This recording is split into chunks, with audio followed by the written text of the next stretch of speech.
Good Sunday afternoon, everybody. Y'all see them boiling. I had to go ahead and get these rolling because I was talking to one of my favorite grandchildren on the phone, and I couldn't video and talk at the same time. And I thought I wasn't dare gonna miss not talking to him, so I went ahead and while I was talking to him, I put my peas on. So let me just explain to y'all. If you've never done black-eyed peas, it's real simple. This is 2 pounds of black-eyed peas, which is a lot. It makes a big old pot. Depending on how many people you have, you may only want to do 1 pound. But anyway, what you do first is that when you buy your peas, you just go ahead and go through that bag and make sure there's no little rocks in the peas. And you go ahead and pick the little rocks out if there are. And if they're not, then you just put them in some water, cover them in water, and let them soak. I let mine soak overnight. It's up to you. You can soak them overnight, at least 4 or 5 hours. Okay, you soak them, and then when they're done soaking, you wash them off really, really good.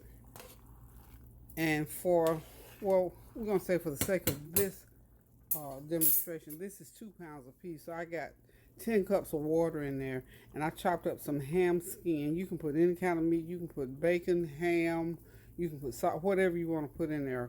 Any kind of cooking meat, smoked turkey, whatever. I happen to have some ham skin, so I'm seasoning mine with ham skin.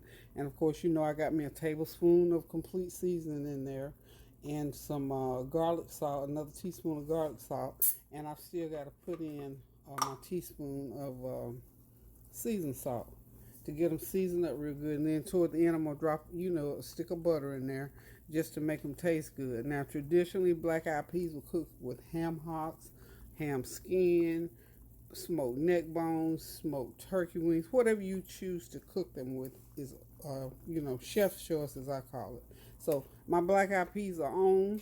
They're going to have to cook, and see, the soaking helps to tenderize the beans too, by the way. So these are going to have to cook a good hour and a half to 2 hours.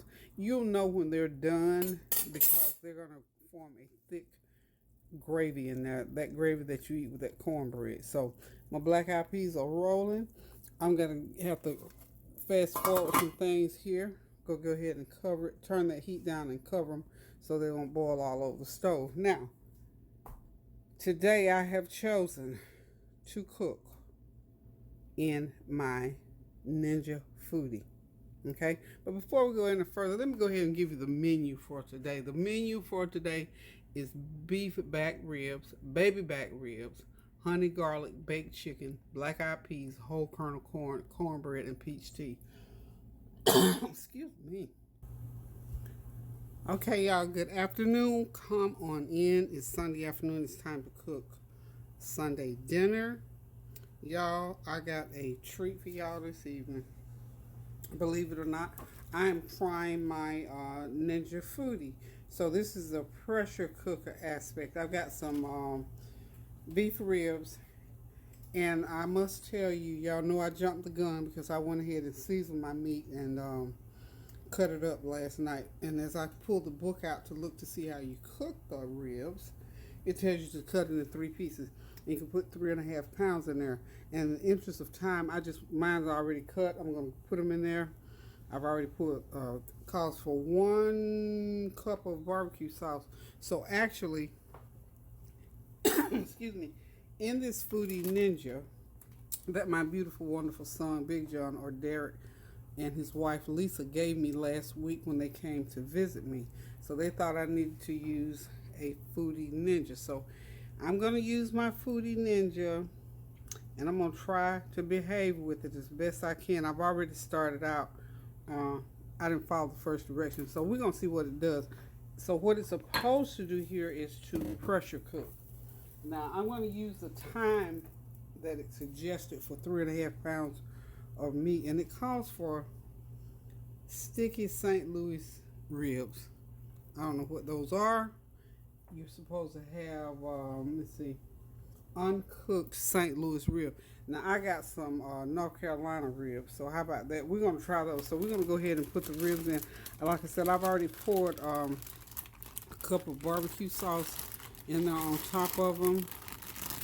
They were already seasoned overnight. So y'all, Ninja Foodi chefs, y'all have to give me some feedback and critique and tell me what y'all done, because y'all know I'm going to make this my own now. I'm not going to be able to read all this stuff every time I get ready to cook. I have to be able to know how I can incorporate my method of cooking into the Ninja Food method of cooking. And the other thing about this, I got 2 different kind of ribs to cook here today, so I don't have a lot of time to spend. Okay, so what I'm going to do, what I've done here, put them in to the pan, and it asked me to also, it said for me to do something like put them in that little crisper thing, but I think it's too many for the crisper thing. I don't know. And it asked me to put some beer in the bottom of the pan. I don't know what that was about either. So anyway, I'm not doing the beer because I don't have any beer. So what I'm going to do is attempt to pressure cook these ribs, and prayerfully they're gonna come out. They're gonna come out all right. How wrong could they come out? So I'm gonna go ahead and assemble it. Like ask me, I'm gonna lock it on like it says.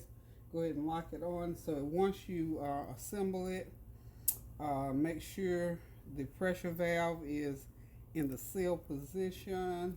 So there's a pressure valve right. Let me get it over here. I know y'all nudie foodie ninja cooking experts will probably have cringing. I don't have a lot of space over here. This says vent here, and the other side says now I got to figure out how. See, I should have already done this, but anyway, the vent valve has to be when pressure cooking. Okay, select pressure high, set the time, and then stop it in 19 minutes. Okay, so it says assemble the pressure lid, making sure the pressure relief valve is in seal position. Right now it is in vent position, I think. So let's do this. Okay, maybe that's seal, maybe that's vent. Okay, it's in seal position. Okay, got it in seal position, I believe. Okay, let's give it a try. Okay, so it's in seal position. Okay, then the next thing it tells me to do when the pressure cook will set the time to 19 minutes. So it's plugged up. So, okay, y'all, here goes. I'm getting ready to turn it on. Okay, that's my ribs over there.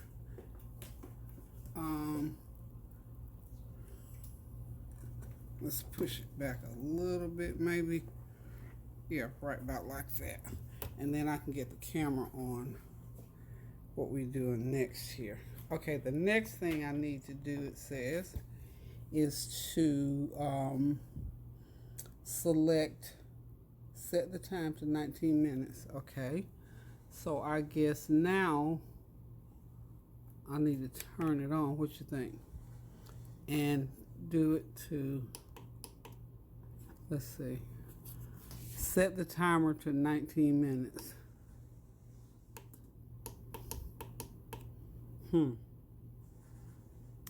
Okay, we're gonna pressure cook. Okay. Okay, we're gonna pressure cook it, and then we're gonna set the time to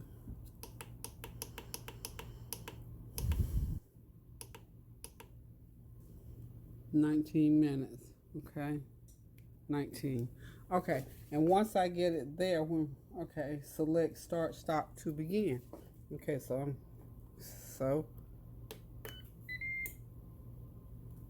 there it goes, y'all. So for 19 minutes, those ribs got to be inside of there, and they got to be cooking. And at the end of the 19 minutes, I have got to take them out and do them for another 15 minutes, I think. So I'm going to have to do this twice because I got 2 sets of ribs to go in here. I might just go ahead and put that other set in the, well, it's going to take 2 hours. So let's see what happens at the end of the 19 minutes on cooking these, and we'll know if it's something I can use all the time. I guess I got to get used to it. This is my first time using it. Excuse me. My thing is how the food comes out. If it's cooked well, then of course it's a keeper. Okay, now let's get on over here on the other side of the room because I got some other stuff I already started cooking, y'all. In the interest of time, I went ahead and started some things because I was talking to my grandchild and I couldn't talk on to y'all and him at the same time, so I chose to talk to my grandson. Okay, as I was saying earlier, I got these black-eyed peas going. I went ahead and cut up some of those sweet peppers, the little orange and yellow and green peppers. I cut up just a small one to give it some extra flavor. So the peas are cooking really good. I'm just going to put the lid back on them and let them continue to cook. And over here on this other burner, I'm doing some chicken. Now this chicken I showed y'all, I think on the menu board says honey garlic baked chicken, but this is going to be some garlicky lemony jerk chicken. So what I'm doing first, I started out on the stove on top so I don't have to keep my stove open so long. So the chicken has been cooking right along. I've had some oven issues too, y'all. So this chicken is beautiful. It's browning. And what I'm going to do is run it through the oven for the rest of the cooking time. Right now, it's been on the stove for about a good 10 or 12 minutes. I'm going to run it through the oven for about a good hour. As you can see, it's already started making its own little bit of juices down there in the bottom. And while that juice is still in there, I'm going to go ahead and get it into a baking dish. And the other thing that I'm going to be cooking, like I said, is some pork ribs that I've got seasoned. And I think I'm going to put them into the pressure cooker if all goes well with my beef ribs. So, and then I'm going to do a pot of rice and I'm going to take some corn off the cob. We're just going to have like some whole kernel, some fresh whole kernel corn. And some cornbread, of course. And that's going to be Sunday dinner. So y'all hang in there, stay with me. Dinner will be done soon. Hope y'all are having a God bless Sunday. Hope you're yet praying for our brothers and sisters throughout the country, wherever that storm is going. I don't know. It was headed toward the Bahamas. I haven't kept up specifically with the news a lot this morning, but I do know that it's out there and it's brewing, and we're hoping that it's going to bypass everybody. We're overcast here in North Carolina, kind of a little bit rainy yesterday, but mostly overcast. So we're praying still for good weather or for good success for all of our sisters and brothers who are in line to receive any more of this storm. We pray, Lord, in the name of Jesus, that this storm will go on over. There was a song we used to sing in church, and I thought about it when Dorian was going through. It's called "The Storm Is Almost Gone." It goes like, well, if I sing it, Tanya would just have a fit, I know, because but I think I might just try it. Hang on just a second. Let me get my words together here. No, I'm kidding, y'all. But anyway, the song goes, the storm is almost gone. I can see the sun peeping through the clouds. The storm is almost gone. So you singers out there, y'all grab that and run with it. I'm going to get back over here on the stove on the other side and get this meal done. And I'll be right back in a minute to show y'all what I'm going to be doing next. Okay, y'all, it's time to get this chicken out of the pan. Out of the skillet rather, into my baking pan. I think I can just sort of ease it, just sort of slide. What y'all think? It doesn't have to be in any special order. I can just sort of, there we go. That's all I need to do right there. Need all my goodie out. I'm gonna rinse it with a little bit of water to get all my goodie out of there.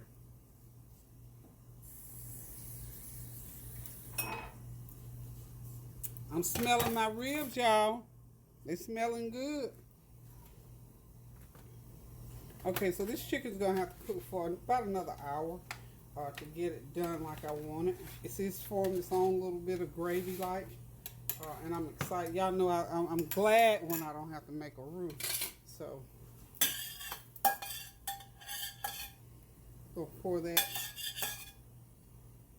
Sorry about y'all's ears who it bothers. Don't like to hear that little noise. And for the ones that do like to hear it, enjoy. Okay, so got the chicken ready to go in there. What I'm going to do is go ahead and slide it in there uncovered because I want it to get a little bit of a crisp.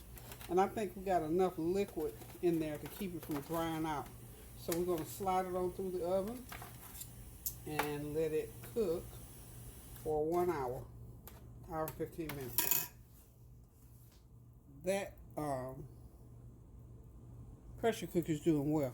The food is I can smell those ribs all over the kitchen, so I'm going to assume that they're cooking. Okay, let's get this chicken into the oven. Got my oven on 375, and like I said, I'm going to cook it for a good hour and 15 minutes. Okay.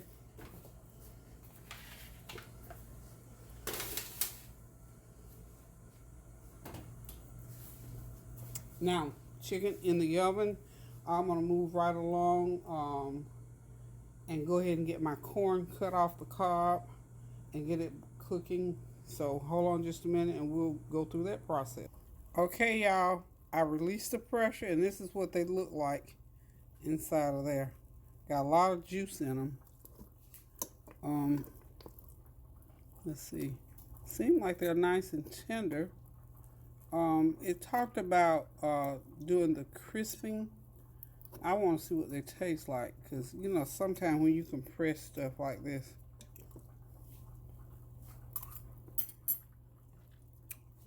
I believe they're nice and tender. They just need some more sauce on them.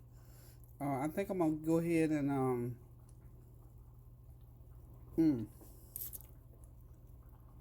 yeah, I'm gonna go ahead and get some sauce on them, and I'm gonna go ahead now because in the interest of time and run them through the oven, because I need to get these pork ribs in there. So they're pretty good as far as pressure and cooking. I'm sure that if I put them in there, well, it says put them in there for 15 minutes so it'll go through that crisping cycle. Guess I could go ahead and do that. So y'all hang on, let me see what I'm gonna do here. Okay, y'all, I'm back. There was quite a bit of liquid in the bottom of there, so I decided to pour some of the liquid off, put some more barbecue sauce on top. So now what I did, I took off that pressure cooker part, the pressure cooker lid. I took it off, so it tells you now to close the lid, and we're gonna do what we call the crisper. We're gonna do the crisping part. So that's where I guess the barbecue sauce will glaze onto the ribs. So now I've done that part. So it says when the pressure cooking is stopped, carefully remove the lid. Okay, I've done that. Now it says close the lid, select air crisp, and set the temperature to 400 degrees and set the time for 15 minutes.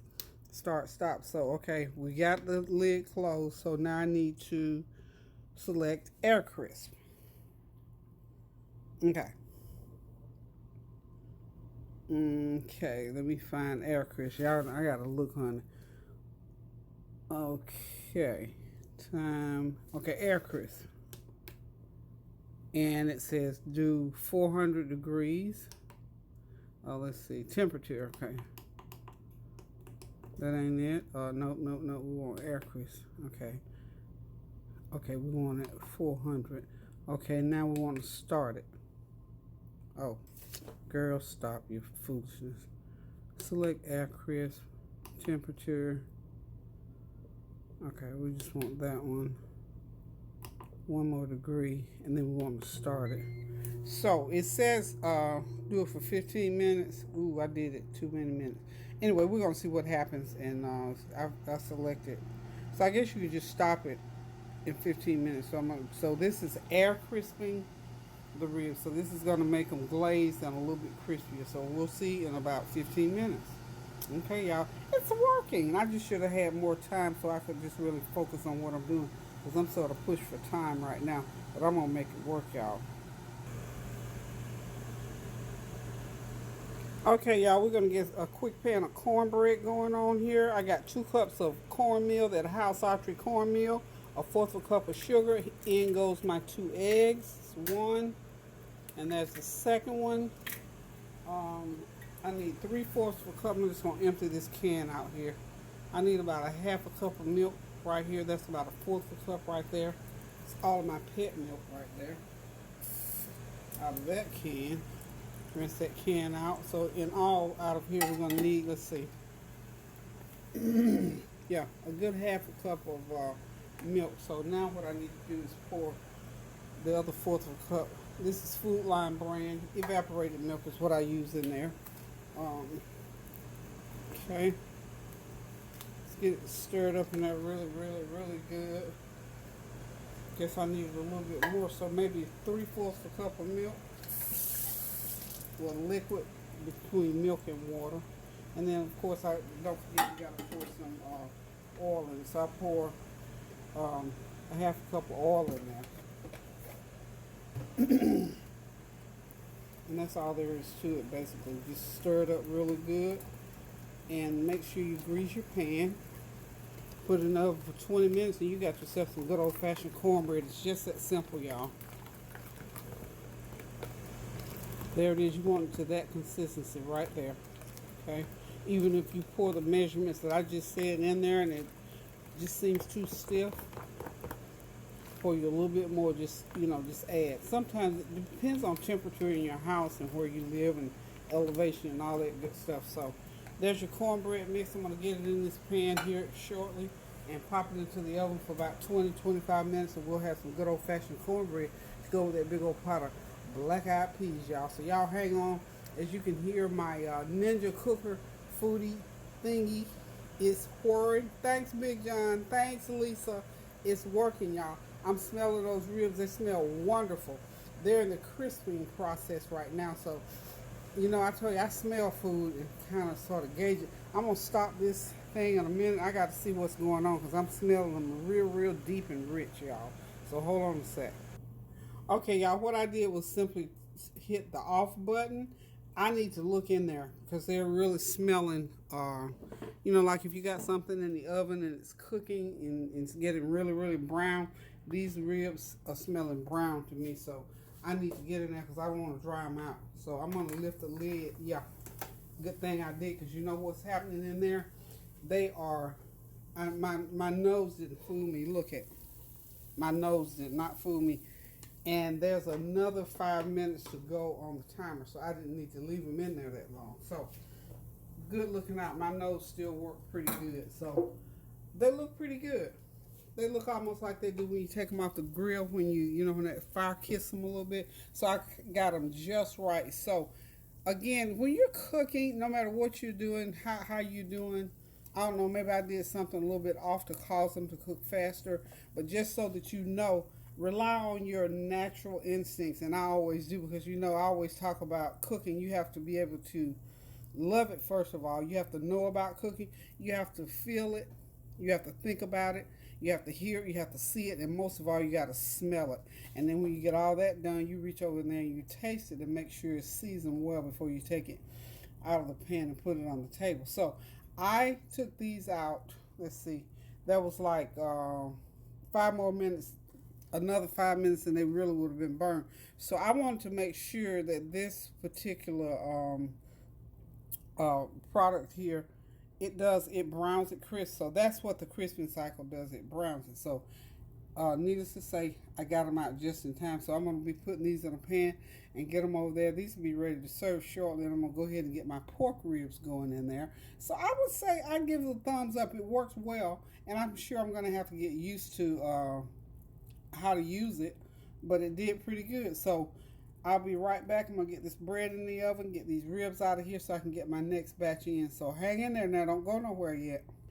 Okay, y'all, I'm dropping these baby backs in there. Got the I'll show y'all the beef ribs. They look really good, taste pretty good as well. I'm dropping these baby backs in and we're gonna see how they come out. Those baby backs are gonna be falling apart. I already know because baby back ribs are very tender. Those ones that I just took out were the beef ribs. So we got those baby backs in there. I'm gonna go ahead while I'm at it and hit them with a little bit more of barbecue sauce there. Okay.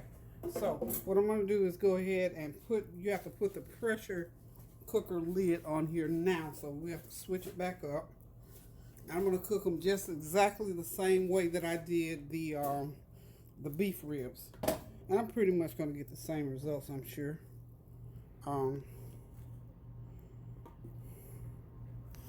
get up in there where we can see. See, they're in there. And we're going to go ahead and, can't get my camera to stay up like that. Anyway, we're going to go ahead and do, y'all know what, me and directions or recipes. So we're going to lock it down like so, put it over to the vent side. And then the next thing we have to do, of course, is, let me answer my children. Hello? Okay, y'all, there they are. Those are the pork ribs. They've cooked now. I poured some of that broth off. I'm going to go ahead and put some more. This is a different kind of sauce. This is a sort of a blueberry barbecue sauce glaze that I'm putting on here. And I'm going to go ahead and let them do the crisp thing and see how they come out. Okay.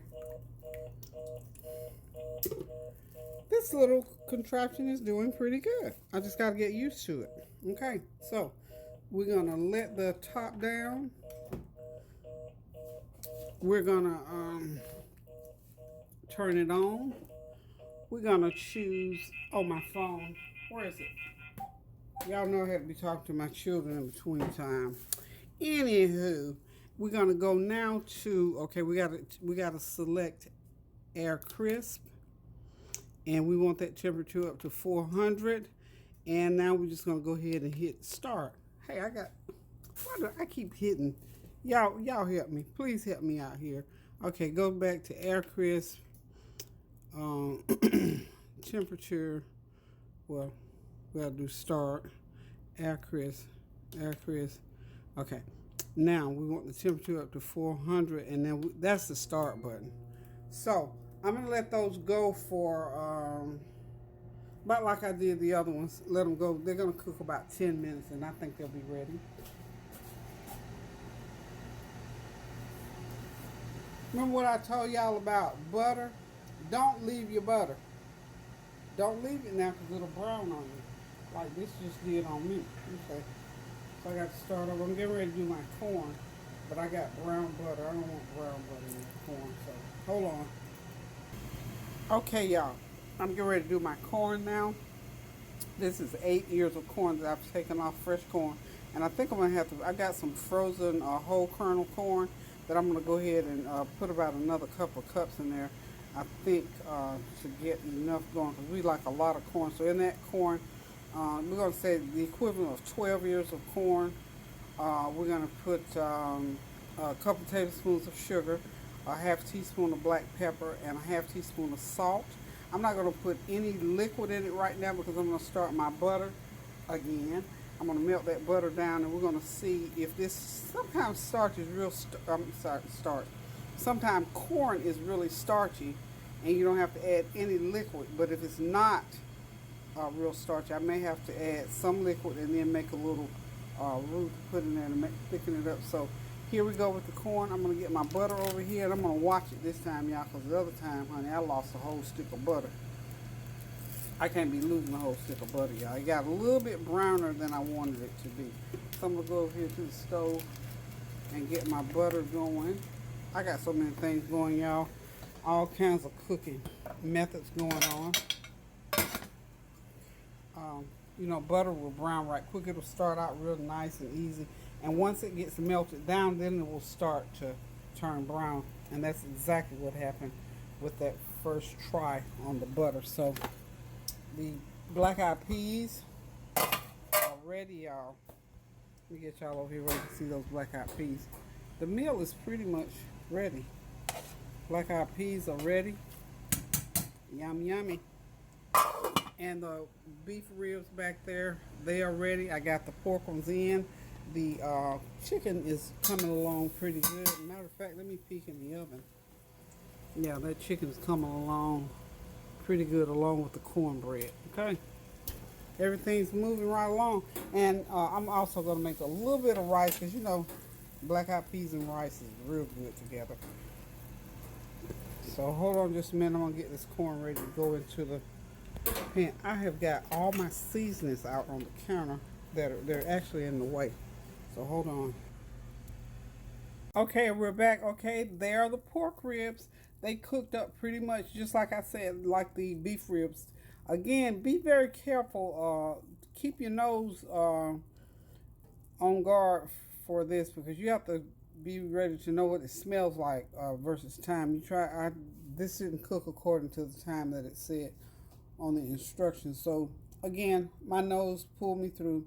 Again, when you're cooking food, you have to think about it. You got to love it. You got to feel it. You got to see it, hear it, and smell it, and know when it's time to come out, when it's time to go in, and when you need to up the heat, lower the heat, or turn the heat off completely. So those cooked up beautifully.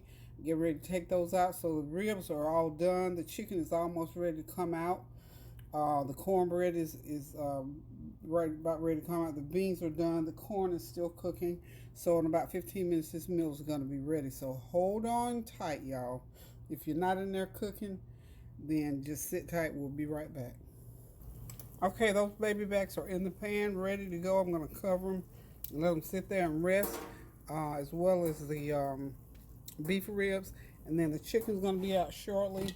The corn is cooking nicely. I'm getting a good, rather than have a thick broth on that corn, like a fried corn, I'm going to get a nice crispy steam on it because I'm going to serve it like the Mexican street corn where you put the mayo, the cheese, the grated cheese in it. I think that's what it is, the mayonnaise and grated cheese. So stay tuned. We'll be right back. Y'all, we got to get the rest of the food out of the oven.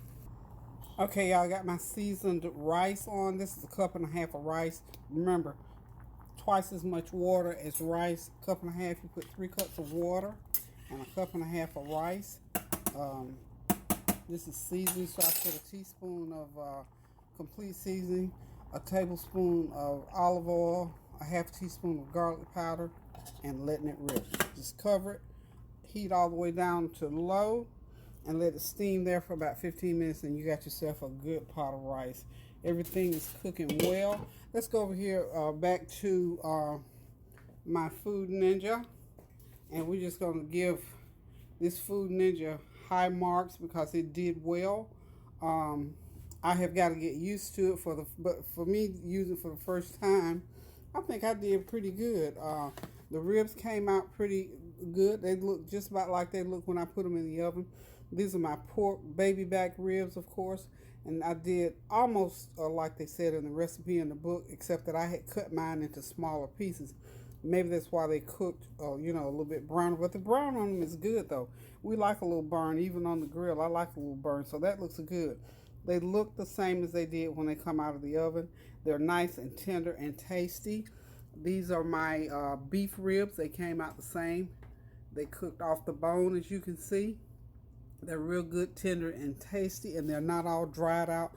But one thing that I did notice now, maybe it was because of the way I cut them, you have to kind of smell, like I said before, and know when they're brown. And I can tell when my food is brown, and I knew I could not leave them in there for that 15-minute browning process. So for these, it took about 7 minutes on the baby backs and 10 minutes on the beef ribs when they got to that point. So it was nice and easy to clean up. I'll show you this. Let me see if I can do it without making a mess.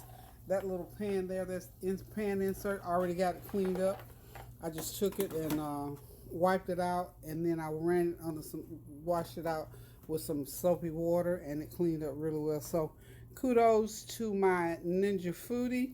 Thank you to my son and daughter in Atlanta, Big John and Lisa. Y'all did good. I will be using this many times over, especially when you got to cook stuff fast like these ribs. I mean, I got these ribs done in under 30 minutes. So kudos to the Ninja Foodi. I love Ninja products anyway. So we're going to have the rest of this meal ready here shortly, and I'll be right back, y'all. Okay.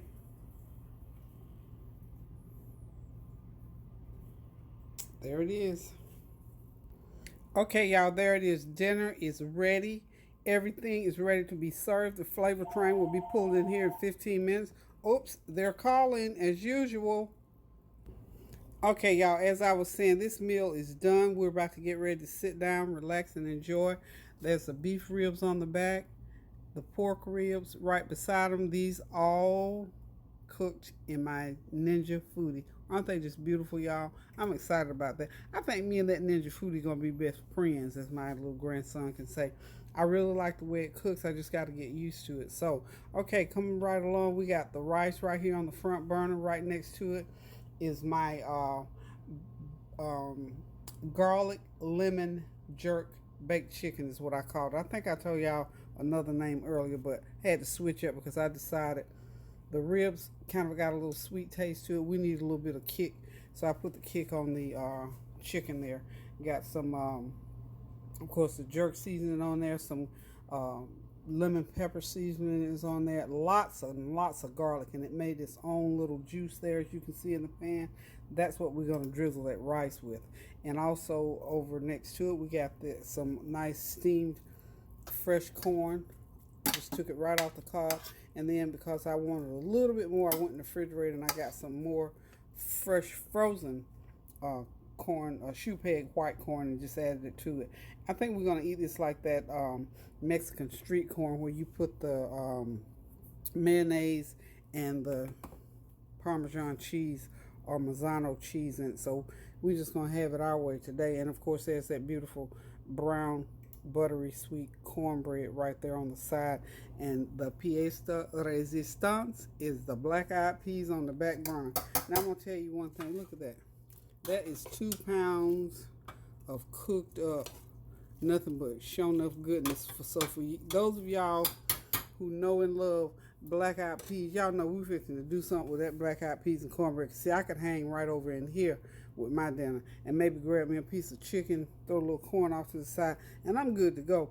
And by Tuesday, it's gonna be me and this cornbread and some black-eyed peas and some of my good old salsa. I made a big batch of salsa last night, so I'm ready to roll this meal. The flavor train will be in here shortly, so we're gonna get everything ready.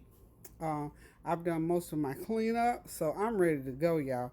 This meal took me, a couple people were inquiring about how long it takes me to cook. Now, I'll do a 45-minute to an hour-long video, but it takes way longer than that to cook this much food. 3 to 4 hours. This one, 3.5 hours. So listen, y'all.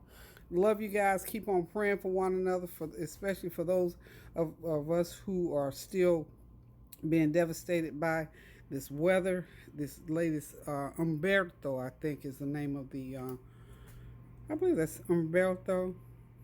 Close. Anyway, the storm is raging again, and so we want to pray that our sisters and brothers and people in general are not in harm's way.